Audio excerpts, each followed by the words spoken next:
waxaa soo baxay runtii oo na soo gaadhayay hanjabaadyo iyo muxuu ahaayey cagajuglayn naga soo gaadhay ila kala gedisan oo qaar ka mida weliba xarakada al-shabaab gudaheeda ay ka imaanayso taasoo tilmaamaysa raggii culimmada ahaa ee hawsha ka hadlay in ay ku talagashan yihiin inay laayaan anigu aan ka mid ahay sheekh shibla ka mid yahay culimo kale ka mid yihiin arrintaasi waana soo gaadhay ila kala gedisan bayna naga soo gaadhay weliba qaar ka mida ilahaasi saan tilmaamay waa xarakada dhexdeeda ayay ka imaanaysaa marka waa wax jira wax runtii qariibana ma aha oo waxaan isleeyahay dee dhowr arrimoodba marka la fiiriyo waa wax suuroobi kara aada u suuroobi kara waa midda koobaad ee wadaadadii howlaha noocan oo kale u fatwoon jiray inay dadka dhiigooda galaan oo daadiyaan mar horey u fatwoodeen annagii culimada nala midkaa inaan dhiig annagu xalaal yahay waa midda labaada dee culimmadii ay soomaaliya ku laayeen oo meelo badan ku laayeenna iyaduna waxa weeyaan waa tusaale hore waa midda saddexaada hedda waxa weye waxaa iska fudud ninkii yidhaahda war waxani waa khaldan yaho shareecada ma waafaqsana intaasi in laga dhigo inay dembi tahay oo gaala raacnimo tahay oo jihaadkiiyo laga hor yimid ay tahay oo bitaali ruuxa dhiiggiisa in lagu daadiyo waxaan ku gabagabaynayaa ama kaga baxayaa qodobkaas waxaa runtii miihaal aan cidna ka shakin karin ku filan raggii saaxiibadii ahaa ee ururka raggii ugu sarreeya madaxda ka ahaa oo isqoonsadeen oo iskhilaafeen oo war waxani ma saxsana waa khaldan yahay sidanaad waddo ma fiicna intaa ay isku qoonsadeen dee ninka dhiiggoodii xalaashaday ee laayay waxaan u malaynayaa inuusan nin kale u daahaynin marka intaasoo dhan markaan isku uruuriyo waxaan isleeyahay hanjabaadani waa wax la rumaysan karo sheekha ayaan waxaan wax ka weydiinay sida uu ku helay hanjabaadaha dilalka ah ee uga imaanaya ururka al-shabaab iyo haddii ay jiraan dad uu garanayo oo arrintaasi loo soo mariyey jidka ay hadda nagu soo gaadhay macluumadaasi runtii inayna maslaxa ku jirin baan u malaynayaa sheegideeda laakiin waa macluumo rasmi ahaan noo soo gaadhay ilahay naga soo gaadhayna waa ila kala gedisan in badanna soomaaliya joogaan qaar ka midana waan kuu sheegay inay xarakada gudahooda tahay oo runtii waxa way soo sheegay talagalka ay ku talagashan yihiin macluumaadkana soo gaadhay qaar ka mida waxay tilmaamayaan xataa ragga oberetionka loogu talagalay inay nala joogaan ay kenya nala joogaan cidda soo sheegaysaa hebel iyo hebel ma dhihi karto laakiin min xayu mabda ahaan unbay uun garan kartaa ama ay fahmi kartaa in hawshu ay diyaarsan tahay macluumaadka markaa isagu u hayo laakiin halkaasay ahayd iyo jidkaasay ahayd iyo waxoogaa inaysan munaasib ahayn baan u malaynayaa taqriiban sheekha ayaa sidoo kale waxaan wax ka weydiinay ujeeddada ay ka leeyihiin ururka al-shabaab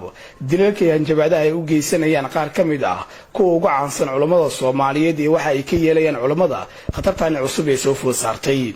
wallaahi horta yacni waxa nagaga aadani ujeeddada la leeyahay culimmada la laynayo iyo muxuu ahaay dadka akhyaarta iyo ummadda indheergaradkeeda iyo waxgaradkeeda la laynayo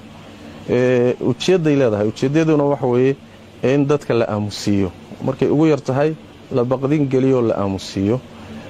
waxaan leenahay horta insha allahu tacaala saan rajaynayno mashruuca ah inaan baraarujinno wixii khalad ah ummadda uga digno wixii shaati diineed qaban diinta ka mid ahayn waa sii wadaynaa insha allahu tacaala oo taasi horta joojin mayno naftanna dee wakhti bay leedahay oo kana soo hormari mayso kana dibdhici mayso ta kaleeteen doonayay inaan ku daraa waxay tahay oo aan intaa raaciyo muxuu ahaayey wixii annagu dad iska shibilaan nahay shacab baan nahay meeshaan joognaa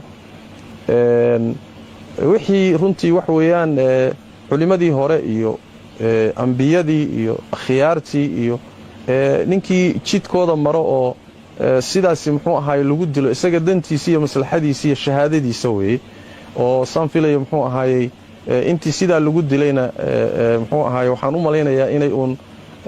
maanta saan u rajaynaynayo ka fiican yihiin ninkii dilay unbaa maanta dhiban kan ku tala gashanna inta badan isaga unbay dhibaatadu ku soo noqonaysaa annaga laakiin waxaa naga go'an nin hanjabay iyo nin wax dilay iyo nin muxuu ahay wax ku tala gashanba mashruuca aan ummadda u hayno insha allahu tacaala inaan usii hayn doonno biidn illahi tabaaraka wa tacaala hanjabaadahan iyo waxyaabahanna aanaan insha allahu tacaala aynan mashruuc annagan aynan carqalad gelin doono insha allahu tacaala. ugu dambayntii ayaan waxaan weydiinay sheekha waxa uu ugu baaqayay dhallinyarada la marin habaabiyey ee ka barbar dagaalama ururka al-shabaab. waxaan dhihi lahaa da'yarta muslimiinta ah ee lulugoynayo naftoodana la khatar gelinayo ummaddoodii iyo diintoodii iyo dalkoodiina dhibaatada u geysanaya isla markaana iyagu iska qalbi fiican oo janno raadinaya waxaan dhihi lahaa in ay aakharadoodii iyo adduunkooda ilaashadaan oo aynan waxyaalaha noocaas oo kale ku kadsoomin oo aynan ku khaldamin. waxaa runtii aad iyo aad wax la yaable u ah dhallinyaradaasi ama isqarxinaya ama dadka laynaya ama waa laba nin mid weeye. nin dhallinyaraa oo aan diinta wax badan ka ogaynoo iska da'yar oo waayo aragnimona aan lahayn aqoon diineedna aan lahaynoo filimo iyo wax inta loo shiday la lugooyey. ninka labaadna waa nin mar dhow soo islaamay oo islaamnimadiisuba iska cusub tahay oo isagana inta la xamaas geliyey sidan loo tusay in janno iyo muxuu ahaaye khayr lagu helayo. sidaas daraaddeed waxaan dhihi lahaa naftu waa qaali, meeshaad u socotaanna waa aakharo iyo ilaahay la kulankiisa tabaaraka wa tacaala, janno iyo naar, qabri iyo xaaladihiisa, muxuu aha qiyaamo iyo ahwaasheeda, meel qaylaba ka jirto oo laga qaylyahayo oo inaad naftiinna ku bixisaan isla markiibana ilaahay la kulantaan iyo aakhiradiinnii. anu waxaan dhihi lahaa meelaha noocaas oo kalea meeshii lagu khamaari lahaa ma ah. wax lagu khamaaro naftaa ugu dhib badan. marka waxaan dhihi lahaa ka fiirsada oo muxuu ahaayey diintiinna barta